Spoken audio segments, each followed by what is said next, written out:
Hey, everybody. Thank you so much for your patience tonight as we get our Horrible Things We Recommend show coming to you live. I am Eric Payton. I am one of the co directors of the Horrible Things Film Club, and I am joined as always by Maddie.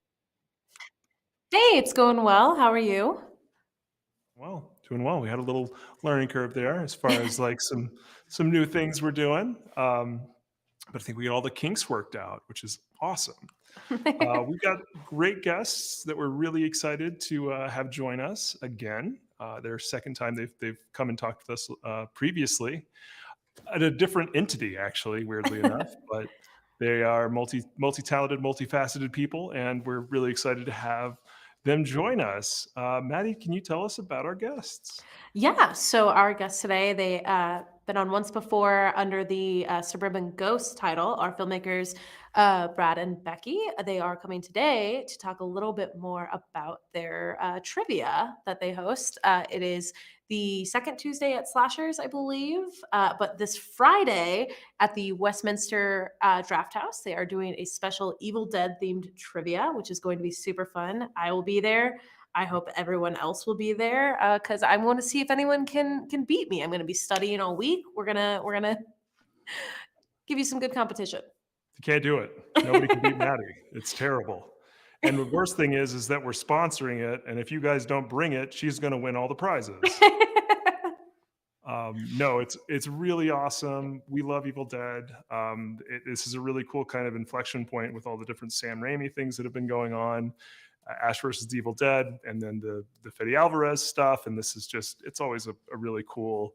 It's just gotten so rich and dynamic. So I can only imagine what they have in store for all you fine trivia people. So Becky and Brad will be joining us shortly, but before we get too far into things, we wanted to hit you up with some recommendations that Maddie and I both wanted to offer. Brad and Becky will have a couple things that they want to tell you about as well. So, Maddie, what do you have this week that you're excited about? Yeah, so I actually just last night watched a movie called Kids versus Aliens on Shudder. It was very neon, fun movie with a lot of really interesting practical effects and some goofy alien suits that I really dug. If you like Monster Squad, you should check this one out. If you like Monster Squad plus a lot more gore, you should definitely check this one out. It's a great one. Say less, Maddie. You got me. I think we got a trailer for this one, so we'll take a look at it.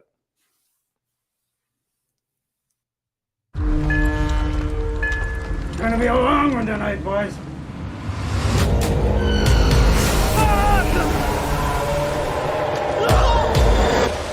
Jimmy? Who's out there? All right, action! There's dinos dead ahead! Let's teach them how to die! We should have a party. We'll keep it small and your parents won't find out, I promise.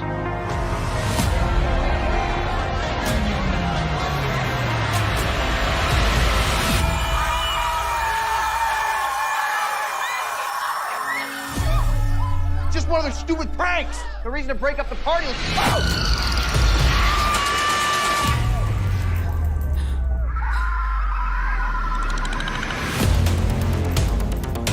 The aliens were using human skin to fuel their spaceship. I don't want my body to be alien fuel. This means war.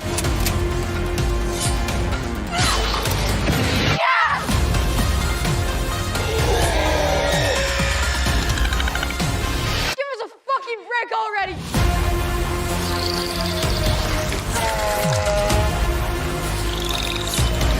Oh, fuck. You want to dance?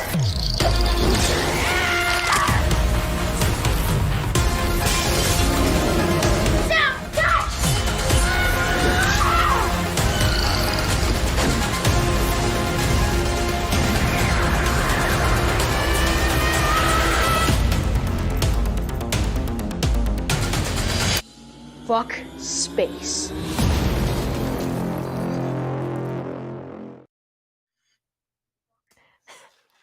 So not exactly wholesome, but a lot of fun. It looks amazing. So I was just looking it up because I remembered vaguely hearing about this one, but this is the director of Hobo with a Shotgun. Yeah. So Which also bizarre, weird movie.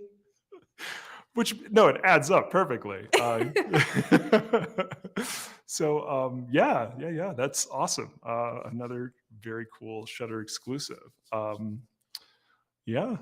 will put it on my list, my short list.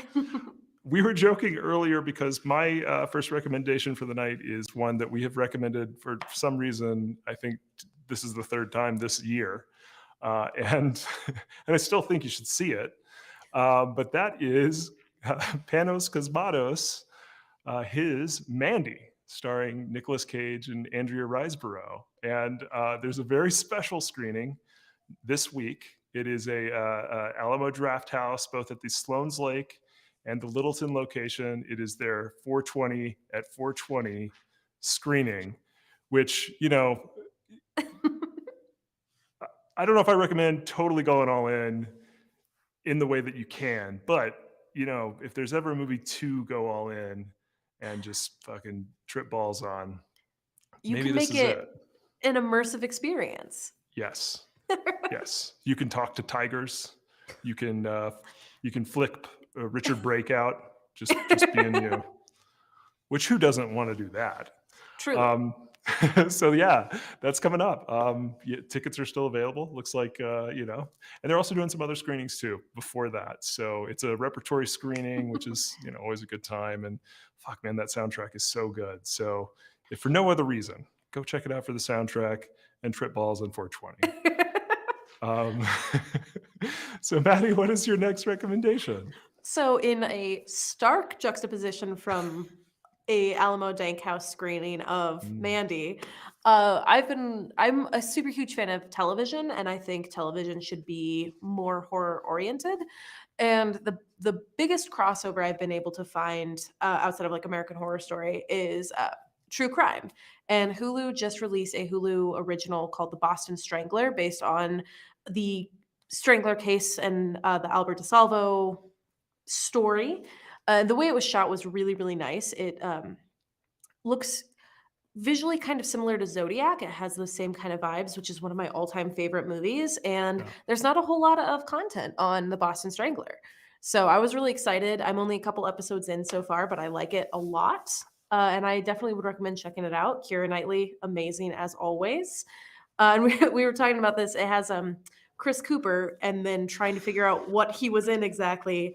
I always forget his best role in American Beauty as the neighbor, the father neighbor, confronting Kevin Spacey in a garage. So yeah, that's gotten a different take now. It feels like that's colored a little differently. Yeah. Like, you stay away from Kevin Spacey. I'm warning you, son. This is for your own good. It's like, that's. No, I've heard really great things about this one. I hear that it does feel like a very kind of gumshoe style thing, but in that kind of Fincher space, which I'm so excited that that's become a cinematic language that people are slipping into more and more these days. I think we have a trailer for The Boston Strangler, so we'll check it out. The city is for some glamorous, stimulating, prosperous. Only recently has it become dangerous.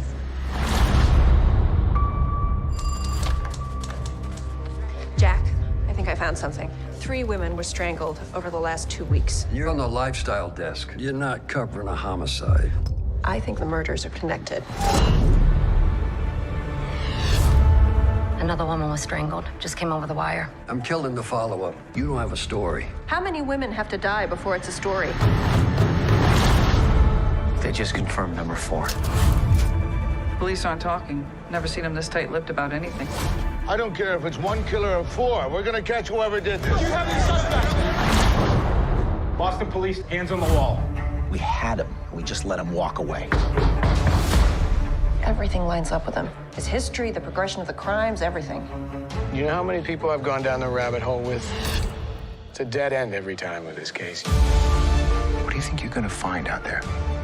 When is this gonna stop, Loretta? I need you to call in a favor. Be quick. I don't want to get fired tonight. Any lawyer worth a dime would pick this apart. You really want to use this paper to tear down the police department?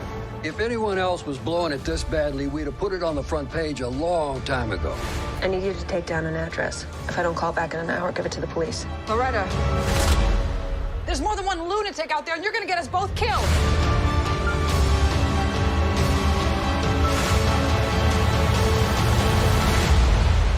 A safe little world is just delusion.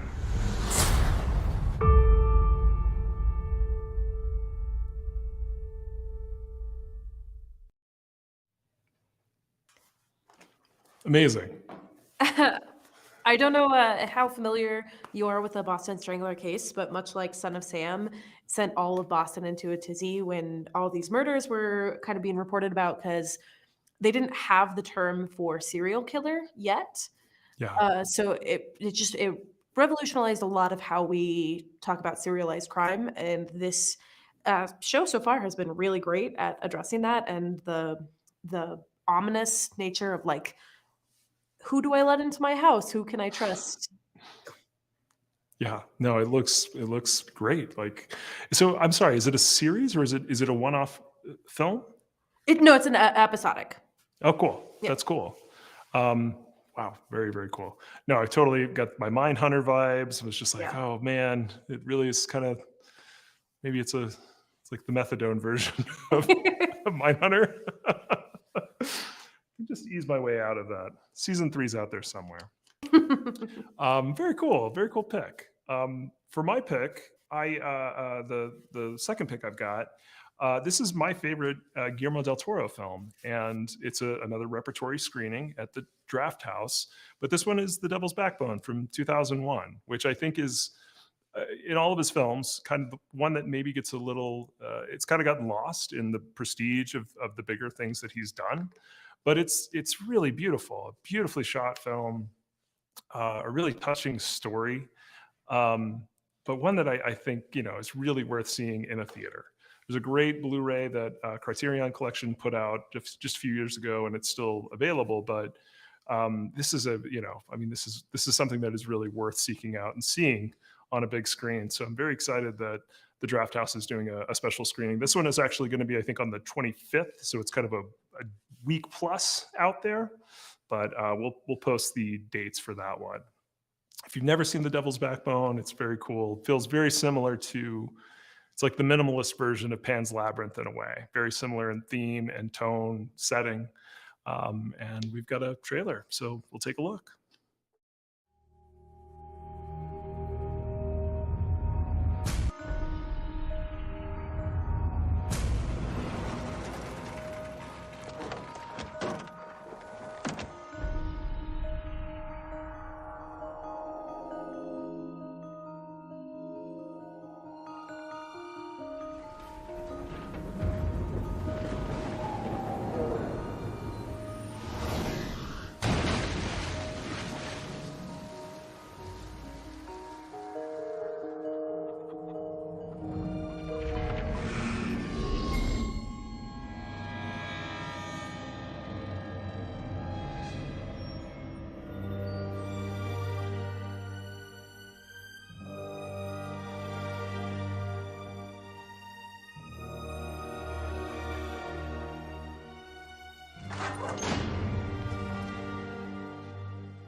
movie.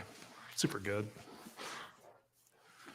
That's one of the Guillermo del Toro ones that I actually haven't seen. Oh wow. Yeah. Yeah. We have to go then. Like, just it's clear your schedule. We'll make it happen. It's beautiful. It's a ghost story. There's a negative connotation to the word melodrama, but I think that's kind of Guillermo del Toro's, like, his kind of brilliant mind space. All of his films kind of exist in that elevated, weird kind of space. His performances aren't melodramatic, but the concepts, the execution, the presentation, very gothic and moody in that way. And this one is really beautiful, really beautifully framed around the Spanish Civil War. And it's just awesome. Great little ghost story. Amazing creature design. Santi, the ghost child. Awesome thing. So yeah, highly recommend checking out The Devil's Backbone. So I'll have to reserve my tickets. yeah, get them while you can. Well, I think now is a great time to bring our guests on.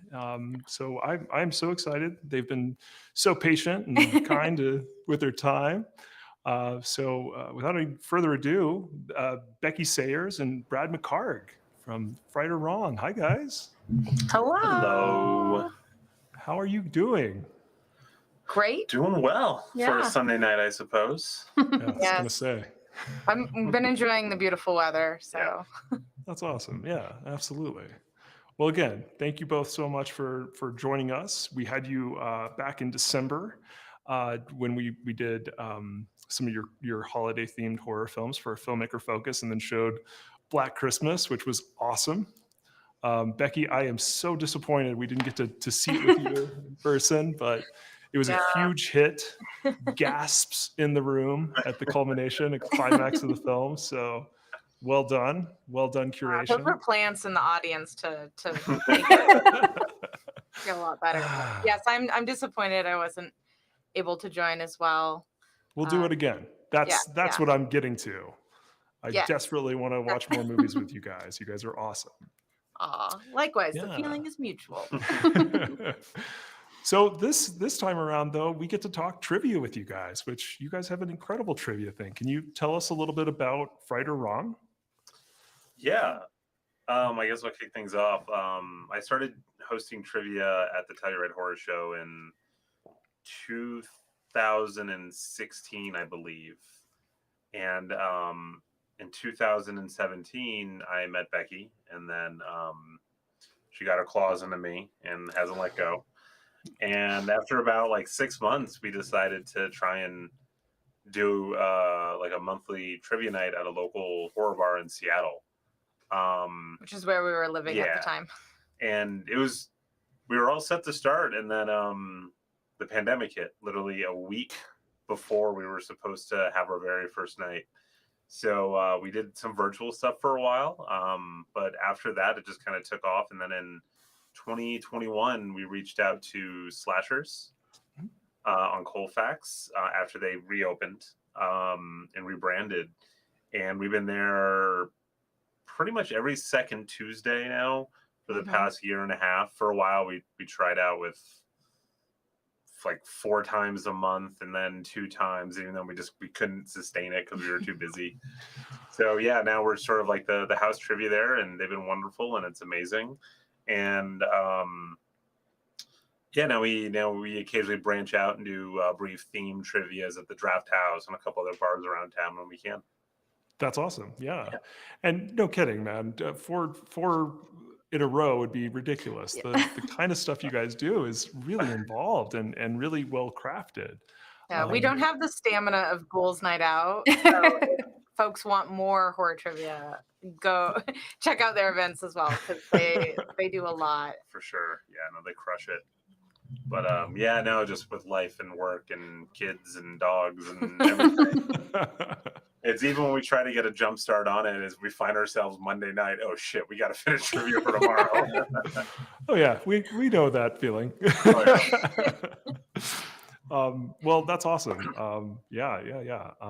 Maddie, I want to hand it over to you. Pick these guys' brains. So your trivia is a little bit, because Ghouls Night, they do multiple choice. It's in like a Google Forms kind of thing. Geeks Who Drink, it's pen and paper. Your trivia is modeled a little bit differently. It's on a software on your phone that's timed. Do you want to tell us a little bit about how you landed on that model of trivia? Yeah, we actually tried. So at Telluride, we always do pen and paper just because it's more interactive and funnier sometimes. But we use an app called CrowdPurr, and we actually found out about it through final exam trivia. They were doing during the there's so many great horror trivia companies out there. It's run by the filmmaker Ted Gagan. His new movie Brooklyn 45 just premiered at South by Southwest. He also did We Are Still Here. Yeah. Yeah. In Mohawk. So check both of those out, both great films. But he was doing an online one during the pandemic, like once every couple weeks, once a month, something like that. They do in-person ones In New York. New York now, and they'll travel. And I think they did one at South by this year. But they used the app, and it was perfect. So the first time we did it at Slashers, we did pen and paper, which it's so hard. It's in a bar setting. Definitely. People don't want to get up. Yeah, it's really rough, and it was still kind of in the nascent days of the vaccine. So people still they would come in, wear the mask, go to their table, take their masks off, put it back on when they got up. So after that very first time, we were like, screw it, let's just get CrowdPurr and see what we can do with it. And we found a model that seemed to work for us. We toyed with various methods and formats. And I've been talking a lot, so I'm gonna turn it over. Yeah, I think to summarize that, we went with it because it's a very approachable format. People get intimidated sometimes playing trivia. You get some people that are unfortunately kind of gatekeepery in our space, but we try to be not gatekeepery and find that playing on the phone, people can kind of come and go as they please. They don't have to put themselves out there. They can be totally anonymous, and I think that helps a lot. Makes it feel like a safer experience for people that maybe are like, I don't know if I'm good at trivia. And trust me, everybody thinks they suck at trivia. Then they're like, oh, I actually did better than I thought. But we tend to do multiple choice, which also helps because then you always at least have a 25% chance of getting each question right. And there's a countdown timer, so you get more points for the faster you answer. Whoa. That's our standard model. For the Evil Dead trivia at the Draft House, it's going to be a mix of things. Some write-in, fill in the blank. Mostly multiple choice, just to kind of keep things, a little fresh. That's great. And a perfect segue.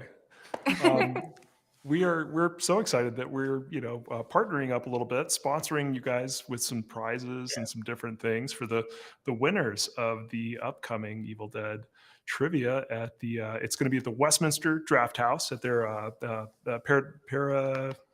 Pandora's Box. Thank you. God, that was weird. Yeah, which is not the makeup stuff or jewelry. That's what it is. Yes.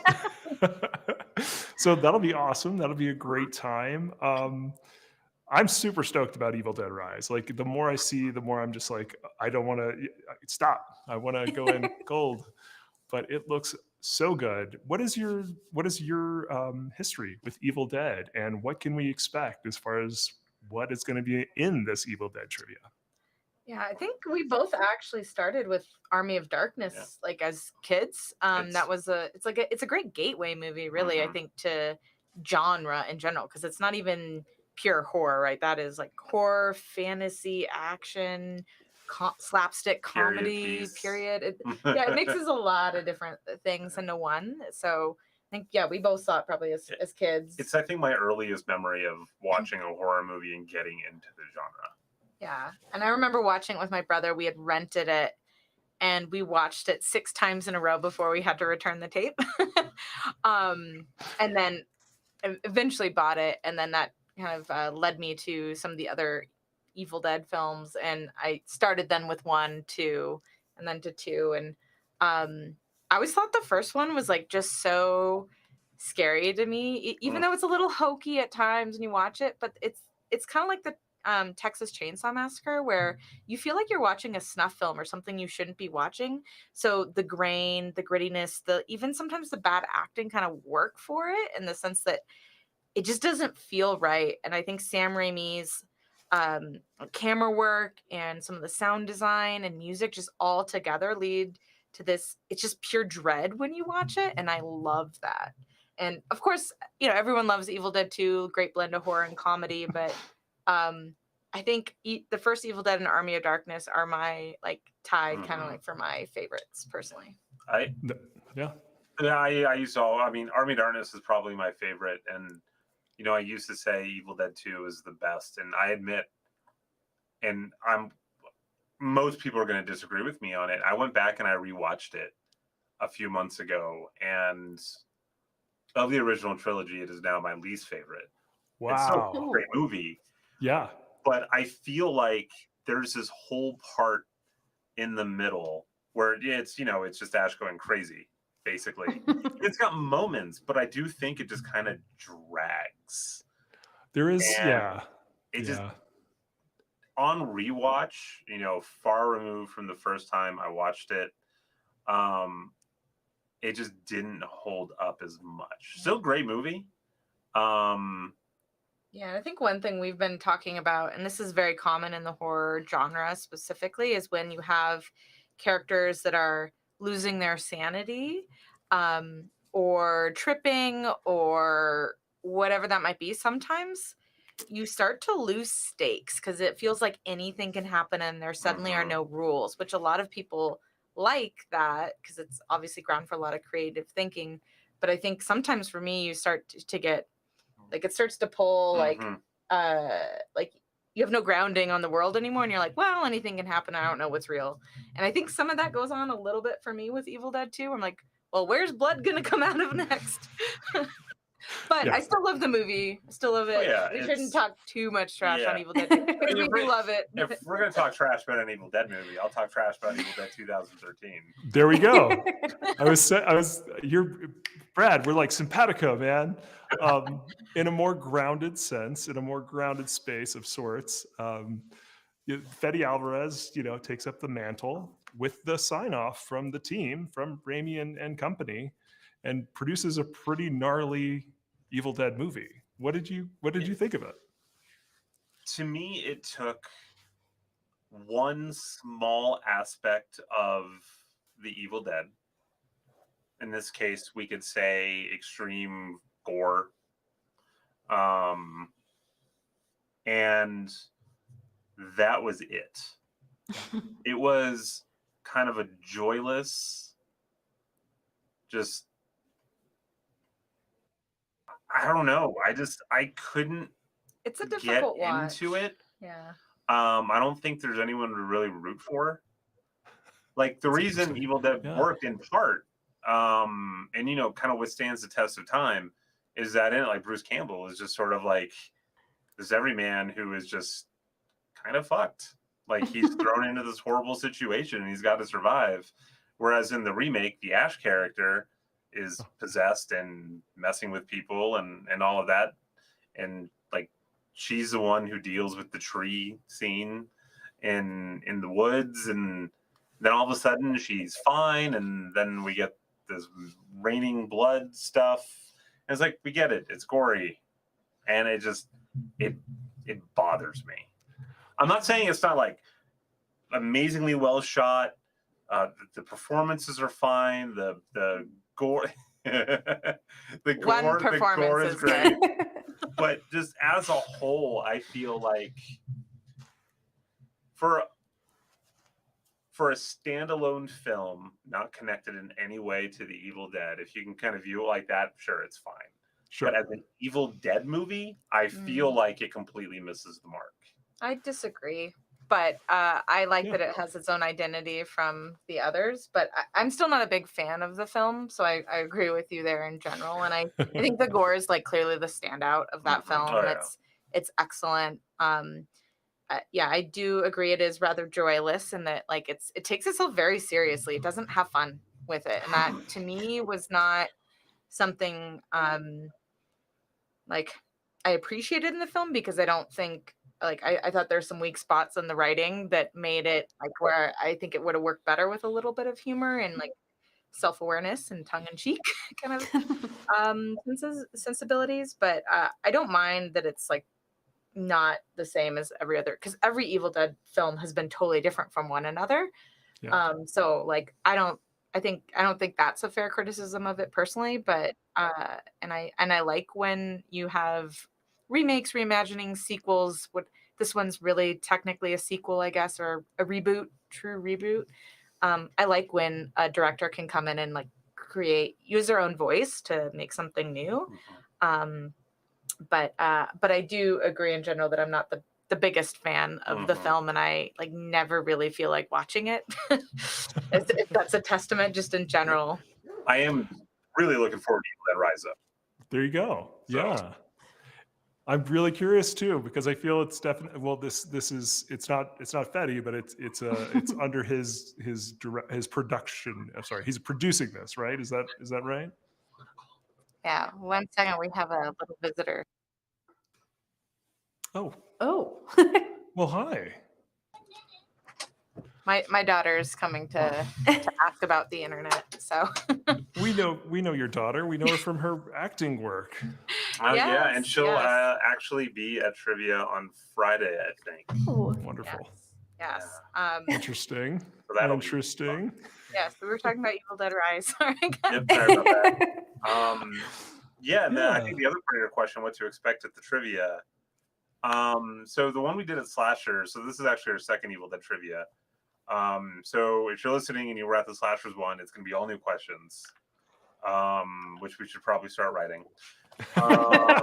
And I've written a few, but it's going to be a mix of question types, but we're probably only going to cover the 4 movies. Got it. The TV show just like it would have to be an Ash versus Evil Dead only night, because there's just too much to work with there. Yeah. And it can be difficult. At Slashers, we covered Ash versus Evil Dead, as well as yeah. video games and things like that. And the crowd at Slashers can often be a bit more like hardcore fans, whereas Draft House tends to be a broader audience. Go figure, the people that show up to a bar called Slashers are big horror fans. But Draft House is a broader audience, so we're trying to keep it a little I guess more mainstream, if you will, and easier to focus on watching 4 films than watching like 4 films and a TV show. I'm checking out, reading the Wikipedia and all the video games, because there's been quite a few. That seems fair. That seems like a really reasoned and balanced way of going about it. I was actually pretty nervous, honestly. I was like, I've only gotten through the first the winning half. team, I think Slashers might show up, so to try again. Yeah. So Maddie might have a challenge. Well, that sounds awesome. We are going to we'll cycle back and again mention dates and what people can expect for that. But before we go any further, this is our recommendation show, and I'd love for both of you to share if you have anything you think our audience should check out and where they might find it. Sure. Yeah. I think, Brad, you were going to go first. You want me to go first? I'll go first. So I have a movie and a podcast I actually want to recommend. I'll start with the podcast really quickly. Certified Forgotten. They're also a website. They do editorials. They basically review movies that have, it started off less than 5 reviews on Rotten Tomatoes. Now it is less than 10. And I believe the movie that I'm recommending, last time I checked, has less than 5 reviews. It's called 5150 Elms Way. It is a French-Canadian film from 2009. That is just sort of this, I don't even remember how I stumbled across it. I think maybe a screener was sent to me or something. I ended up reviewing it. I've only seen it that one time, but I just remember being absolutely blown away by, oh, sorry. Hold on. Sorry. Sorry. No worries, guys. Yeah. Yes, I will turn the internet on. I will turn it on. Sorry about that. No worries, guys. Yeah. Yeah, 5150 Elms Way. And it's about a kid who's riding his bike, and he ends up getting into like just a bicycle wreck, and he like skins his knee and hurts himself. So he goes up to this guy's house and asks for some bandages. And he basically ends up getting held captive there by this kind of religious zealot who is obsessed with chess, and he ends up like torturing and beating this kid who he eventually basically tells him, like, challenge me to a game of chess and I'll be able to let you go. And it kind of becomes this rumination on religion, good versus evil, the nature of evil. And anyways, I encourage everyone to check it out. Sorry for all of the interruptions. You're good. No worries. I do think we have a trailer for this one. Yeah, we'll watch that really quick. Ça vient d'école de cinéma. Je t'ai accepté. J'en reviens pas, je t'ai accepté.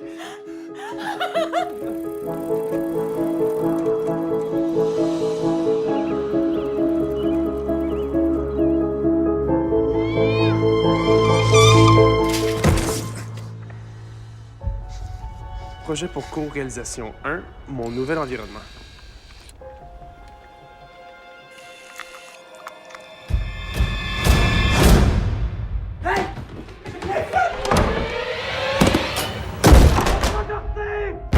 Ouvre la porte!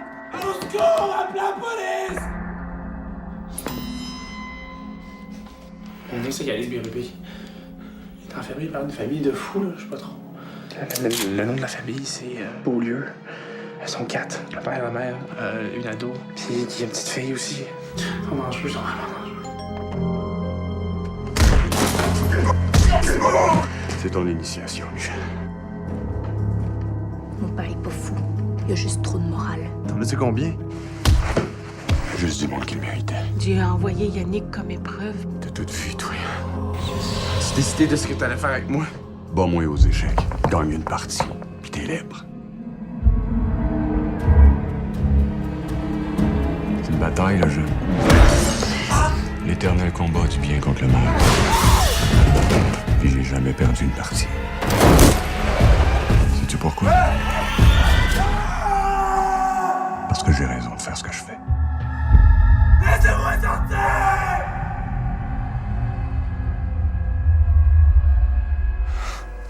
Toi, t'aurais pas dû faire de baisser dans notre rue.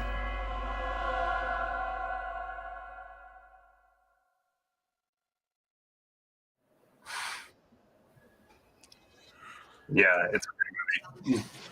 It looks incredible. I mean, I think most movies that came out in 2009 are perfection. It's a good year, good vintage. Yeah, and go ahead. I was just going to ask. I was trying to find it. Where might someone see this? Where did you see it? I suppose. I had a screener. This was like 14 years ago, I think, when I saw it. Maybe a few years after, but Amazon Prime, I believe. I think Apple Plus, if I recall, and then something else I haven't heard of before. So we'll do some research too and make sure that we can kind of link everybody up to it. But cool, but I'm very pretty sure cool. Amazon Prime. Yeah, nice pick, Brad. Becky, Yeah, we how have about a you? rotating door of dogs and kids. Or just one kid, but so my pick is one I think most people know about, but Cocaine Bear. So good. But it's hit streaming now, so if you didn't catch it in theaters, you can see it on Peacock now. But or you can buy it because it's great. So you should buy it because you'll want to watch it multiple times. You can buy it on like all the major streaming services have it available to purchase for $20 right now. But yeah, if you didn't see Cocaine Bear, I can't recommend it highly enough because it's just a fun time. I was a little nervous about like that it was going to be something where it's like you didn't really see much of the bear and that it didn't really live up to that. Where I was impressed by the amount of bear action. I've heard some people complaining about that, and I'm like, well, maybe you should go watch all those When Animal Attack horror movies again and count the amount of screen time that the said animal actually has in the film. It's usually very, very small, but Cocaine Bear is like pretty consistent action, and some really fun, gnarly set pieces. And it's just like the cast is hilarious in it, and Elizabeth Banks does a great job. She knew exactly what she was doing. It's funny, like coming full circle here. Like I heard when she had pitched it to the executives, she had a bunch of references for the gore from the Evil Dead films actually in it, and apparently they cut down on some of the gore later in post. Some reasons, like with like Ray Liotta's passing, they didn't want to be like too poor taste. But I would say for the most part, like it doesn't feel like anything's missing from the movie if you watch it. So they probably struck the right tone there. And I think one of my other kind of favorite little behind the scenes story about it is that Elizabeth Banks said, "I'm only going to do this movie if you promise me the name's not going to change from And what a brilliant, she's like an incredibly smart woman. I respect her because that like clearly was part of the like viral success of the marketing campaign was the title, and the film actually delivered. You know, it wasn't like entirely a snakes on a plane situation. It actually has like a lot more I would say oomph as a movie, as not just something fun to watch like while you're drinking. I kind of feel like that would be good. So just to really quickly interrupt and go back to the trivia thing, our halftime rounds are usually creative rounds, and it's, you know, come up with something, and then we pick the winner that we, you know, deem the funniest. Come up with your own drug plus animal combo. And I kind of feel like methamphetamine rhino. Heroin hippo. Oh, heroin hippo. Tarantula. I think Weed weasel. I think Asylum actually is releasing Meth Gator Yes, sometime in the next couple of years. Yes. Love it. Our friends at Asylum are on top of that. They know how to do it. Cocaine Bear. I still haven't seen it. I'm very excited. I've got Peacock, so that might just be what I end up doing tonight. Let's play the trailer. Cap off the weekend. Medic! Oh, Jesus. What is that?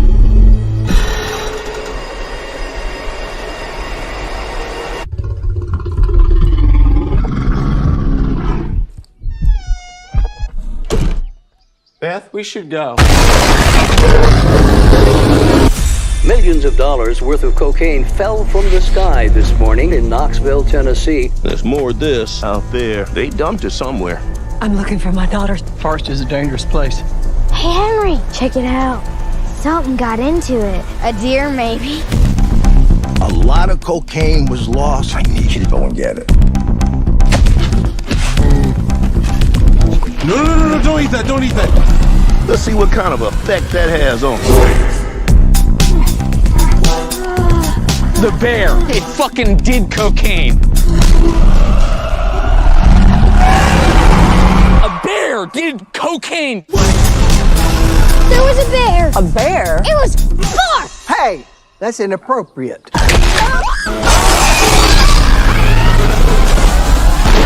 You're safe. Bears can't climb trees. Of course I can.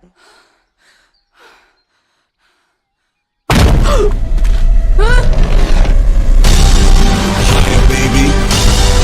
Oh shit. It kind of seems like the thing that stays with a man forever. Apex predator. High on cocaine. Out of his mind.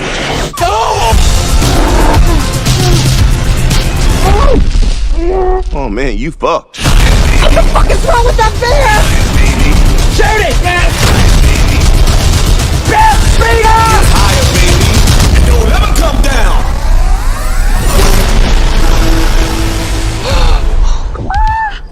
We have such good luck in nature.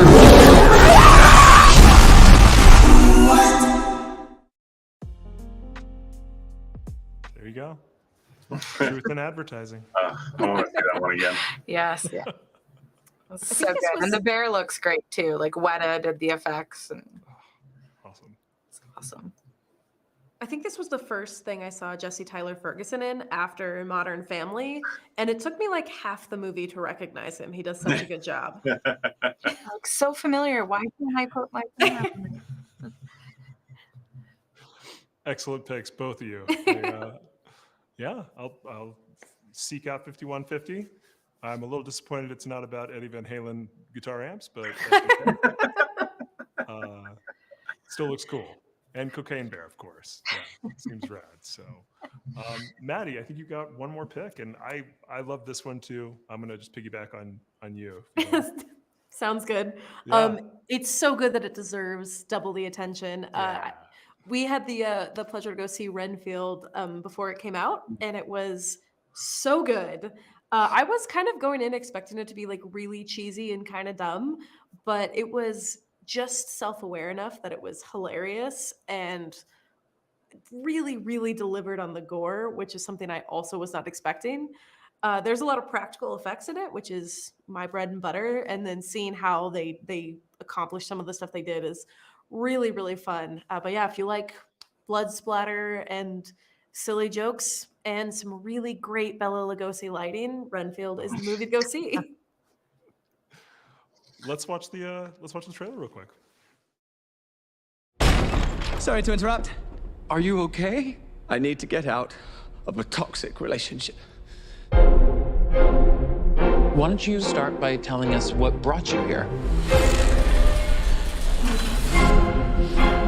My boss, he's different. You can't get him out of your head. No. I need your assistance. I'm coming, Master! Oh, you feel like he could destroy you with the snap of his fingers. Wouldn't even need to snap. Okay. That sounds familiar. Yeah, what? Renfield. Bring in innocent victims. I want a handful of nuns, a busload of cheerleaders. And I just want a normal life again. But this modern world is a dangerous place.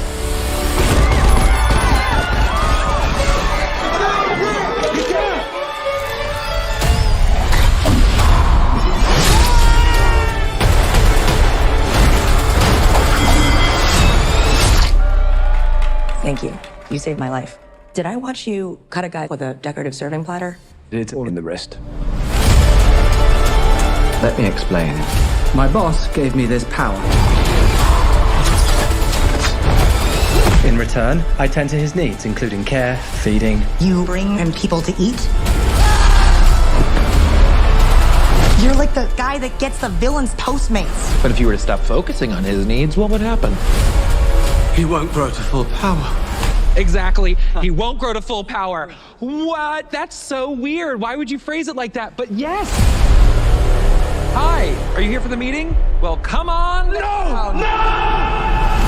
Some call me the Dark One. Others, the Lord of Death. To most, I am Dracula. Okay, obviously we're dealing with a little bit more than just narcissism here. Now, Yeah, pretty rad. I had totally forgotten about the priest scene until watching that trailer again. It's in like the first 5 minutes, but it's so funny.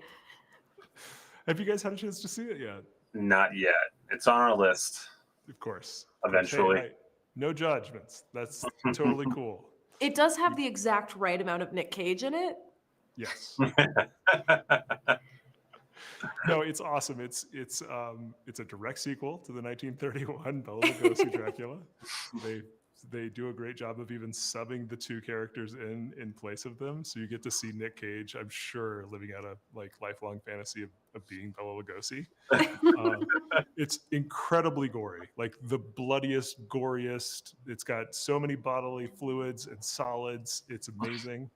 And it was directed by the guy who did Lego Batman. So I don't know what else Lego to tell you. Batman I don't is know. great though, so It's amazing. Yeah. Oh, yeah. High marks. So yeah, go check out Renfield. It's really worth It's seeing. so It's good. everywhere right now. Oh, and yeah, I mean, like there's a point where Nick Cage is in his like wounded Dracula state, and I won't say why because it's pretty funny. He has not been able to get back to his full Dracula yet, and he's got this like. He's just like falling apart. And I was like, what does this look like? What are they referencing here? And I swear it's Sam Raimi's Darkman. It's Liam Neeson's like grotesque Darkman kind of stuff. I was like, oh, it's gotta be. I could be wrong, but it's, you know, the Raimi verse is bleeding into all things. Cocaine Bear, Renfield, you know? So it's totally very much like the Hatchet series. Like it is very graphic, but it's just so funny. Yeah. It's the second time I've seen someone beaten with their own arms on film, and incredible. Pretty good. Pretty good. So I have one last little recommendation. It's not little, but it's not a movie. We had the very, very distinct pleasure of speaking with and hosting author Paul Tremblay last week. He hosted a I Need You to See This Movie series where he showed Lake Mungo. And as soon as we finished that night, I went and got the audiobook of The Pallbearers Club, one of his more recent novels. And I just finished it, and it's a beautiful, beautiful novel. It's coming out on paperback this Tuesday. That would be the 18th. And yeah, it's really, really good. And he consistently surprises me with what he's doing. I can't ever guess kind of what he's going to do with his stories. They're always really great, interesting, high concepts. And then somehow he just like kind of skates on top of that and really just knows how to like stick a knife in your heart, man. He's just like the pro at that kind of thing. We had a chance to speak to him again, and he was rocking his Telluride horror shirt, and we told him that we'd be speaking with you and the two of you, and he's like, I know those guys, they're great. And he told us to tell you, Brad, to shave your beard. Never. Well, never. Paul, we're in a fight now. No, we love Paul dearly. We're so glad he attends Telluride every year. He's just such a great guy and obviously an amazing writer. Yeah. Totally. Yeah. So awesome when you meet somebody that is like just as kind as they are talented, and there's like zero ego on him. Yep. Wonderful human, and I'm excited he's finally got one of his books adapted into film. I still want a head full of ghosts to be made. So good. I finished it at night. Yes. Wow. It's so good. It's phenomenal. I was going back through like all of his podcasts and, you know, Osgood Perkins and, you know, like all of these people who were like attached to it at one point. Oz Perkins would do amazing. Would do great work with that one, I think. Yeah, agreed. Well, you know, we'll see. We'll see where things go. Fingers crossed. Fingers crossed. I'll take anything I can get that Mr. Tremblay is going to be involved in. Great. Well, thank you guys so much for doing this and being a part of our show tonight. This was really fun. I am so excited for Friday. We've got prize packs, different things that we're going to be having. We're offering up some memberships, some kind of like shorter term membership stuff for people so that they can be a part of our film club. Come attend our events and check out what we have to offer in that space. Got some other secrets, surprises, and some other kind of Raimi-esque, Evil Dead-esque things that will be given away. And yeah, do your best to beat Maddie. I've only ever done it when she doesn't show up. It's kind of my trick. But yeah, the 21st, April 21st at the Pandora's Box, the Alamo Draft House, Westminster, and I think it's 7:00. Or it's 8 8 p.m. p.m. for that one. Thank It'll you. be at 8 to 9:30. Yep. 8 p.m. to 9:30, Yeah. and So enough there's time to get off work, put on an Evil Dead shirt, and drive out to Westminster. yeah, and it's timed perfectly that there's like a screening right after to go see the movie if you want to, which I kind of think I think that's what I'm gonna do. Yeah, we're seeing it on Tuesday. Nice. For, they did in like the early sneak peek, so like there were like a handful of seats together. So I went, I grabbed them for us and a bunch of our friends just to make sure. So we're stoked to see it. I can't wait. Yep. Same, And there will be absolutely. nothing about Evil Dead Rise at the trivia, just to that'd make be that a little clear. unfair. Well, that's awesome. Is there anything else as far as like things going on in town or other horror related things you guys want to highlight? Yeah, I think I just wanted to give a shout out because it's like spring and it's like plant season and whatnot. To the Terrarium shop and to Ritual Craft, which are both kind of like Northwest Denver-y. Ritual Craft is technically in Wheat Ridge, but Terrarium is still in a Denver address. But you could hit them both up pretty quickly if you're up in that direction. But Terrarium has these amazing like skull planters and taxidermy art, and it's just like if you like plants and botanically stuff and you like horror spooky shit, it's like a perfect combination of those things. And Ritual Craft also does a lot of like plants, and they just have an interesting section full of a bunch of like witchy things, I guess is the best way to describe it. A little like kitschy stuff that you can buy, but you can also like customize your own like herbs and essential oils and things like that, which is also nice for the dry weather here to get some nice stuff for your hands. But two nice local spooky horror shops to check out, especially like everybody's thinking about green stuff now in the spring. Or not everybody. I shouldn't assume everyone is. I am. That's great. That's a great little destination thing. There's some crossover there too. Maddie knows people. Yeah, one of my best friends works there actually 2 days a week at Ritual Craft. Oh, awesome. Cool. Yeah. Small world. Yeah. Spooky Maddie, circles are pretty small. Maddie, how about you? Is there anything cool that's going on that you want to highlight or? There is, so my business partner and good friend of Horrible Things is doing he's working on a crowdfunding campaign and everything for his first short film, and they have a Hermit branded beer that is going live on Friday at Seed Stock. So if you're a beer drinker, check that out. Maybe we hit Seed Stock on. Yeah. Have a beer before we head up to Draft House. Yeah, and that sounds like a great idea. Crowdfunding campaign is still live too, right? For that, I believe so. Yeah. Cool. Yeah, Awesome. I backed it. Yeah. Yay! Oh, nice. Support local horror. That's Drew Wayne Roberts and Hermit, which Maddie's producing and doing already like kitchen. Oh yeah, kitchen I destroyed deep. my kitchen with latex the other night making some guts for this movie. So As you should. There's that to look forward to. Again, this Friday, come hang out with us at the Westminster Alamo Draft House, Pandora's Box, 8 o'clock. Come do some Evil Dead spooky trivia with us, have a drink or two, and go see the movie Evil Dead Rise. It's going to be fun. It's going to be awesome.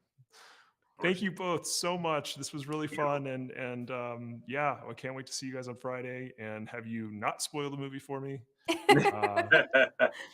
But I'm excited for you to see it and can't wait to talk about it. So yeah, for we'll do sure. This again. Yeah, definitely looking forward to seeing you both there. And again, thank you so much for having us on again. Great time as always. Excellent. Love chatting with you both. Yeah, you too, guys. Have a great night. We'll see you all later, friends. Yep.